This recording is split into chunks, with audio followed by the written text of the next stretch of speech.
നമസ്കാരം. ഇൻ്റർമീഡിയറ്റ് ഫാസ്റ്റിങ്ങിനെ കുറിച്ചാണ് ഇന്ന് പറയാൻ ഉദ്ദേശിക്കുന്നത്. ഇന്നലെ ഫാസ്റ്റിങ്ങിനെ കുറിച്ച് പറഞ്ഞപ്പോൾ ഓർത്തതാണ്. ഇൻ്റർമീഡിയറ്റ് ഫാസ്റ്റിംഗ് എന്നാൽ ഒരു ഇടവേള കഴിക്കാതിരുന്ന് ഒരു പിന്നീട് കുറച്ച് സമയം ആഹാരം കഴിക്കുക. അങ്ങനെ ഒരു 1-2 മാസം ചെയ്യുമ്പോൾ ശരീരഭാരം നല്ലപോലെ കുറയും.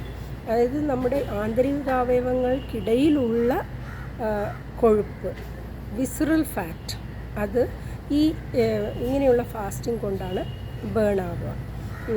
നമ്മൾ എക്സസൈസ് ചെയ്യുമ്പോൾ ത്വക്കിനടിയിലുള്ള ഫാറ്റാണ് ബേൺ ആവുന്നത്. ഇങ്ങനെ ആന്തരികാവയവങ്ങൾക്കിടയിൽ കെട്ടിക്കിടക്കുന്ന വിസറൽ ഫാറ്റ് ബേൺ ചെയ്യാൻ ഈ ഇൻ്റർമീഡിയറ്റ് ഫാസ്റ്റിംഗ് തന്നെയാണ് ഏറ്റവും നല്ല വഴി.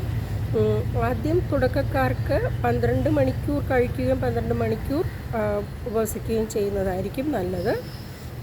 അതായത് ഇപ്പോൾ വൈകിട്ട് നമ്മൾ ഒരു 8 മണിക്ക് ഡിന്നർ കഴിക്കുകയാണെങ്കിൽ രാവിലെ 8 മണിക്ക് ബ്രേക്ക്ഫാസ്റ്റ് കഴിക്കുക. ഇതിനിടയിൽ ഒന്നും കഴിക്കാതിരിക്കുക. അങ്ങനെ വിശക്കുകയാണെങ്കിൽ ഒരു പഴമോ മറ്റോ രാത്രി കഴിക്കാം. നാരങ്ങ വെള്ളം അല്ലെങ്കിൽ പാലില്ലാതെ ഡയറി പ്രോഡക്ട്സ് ഒന്നും യൂസ് ചെയ്യാതെ ഉള്ള വെള്ളം കുടിക്കാം. ഇതൊക്കെ നല്ലതാണ്. ഫ്രൂട്ട് ജ്യൂസസ്, മധുരമുള്ള ഫ്രൂട്ട് ജ്യൂസസ് ഒന്നും കുടിക്കരുത്. മെല്ലെ മെല്ലെ ഈ 12 മണിക്കൂർ എന്നുള്ള ഇടവേള 11ആയും 10ആയും 9ആയും 8ആയും കുറയ്ക്കാം. 8:16 8 മണിക്കൂർ കഴിക്കുകയും 16 മണിക്കൂർ ഉപവസിക്കുകയും ചെയ്യുന്നതായിരിക്കും ഏറ്റവും നല്ല ഒരു രീതി.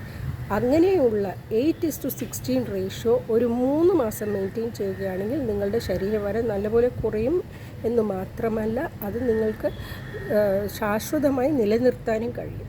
ഇൻ്റർമീഡിയറ്റ് ഫാസ്റ്റിംഗ് മാത്രം പോരാകട്ടെ, കൂടെ അല്പം വ്യായാമവും കൂടെ ചെയ്യേണ്ടതുണ്ട്. ഇത് ട്രൈ ചെയ്ത് നോക്കൂ. ഇത് ഇവർക്ക് നല്ലതായിരിക്കും. സസ്റ്റൈനബിളായ ഒരു വെയ്റ്റ് ലോസാണ് ഇതുകൊണ്ട് നമുക്ക് കിട്ടുന്നത്. എനിക്ക് സ്വയം അനുഭവമുള്ളതുകൊണ്ടാണ് പറയുന്നത്. Thank you.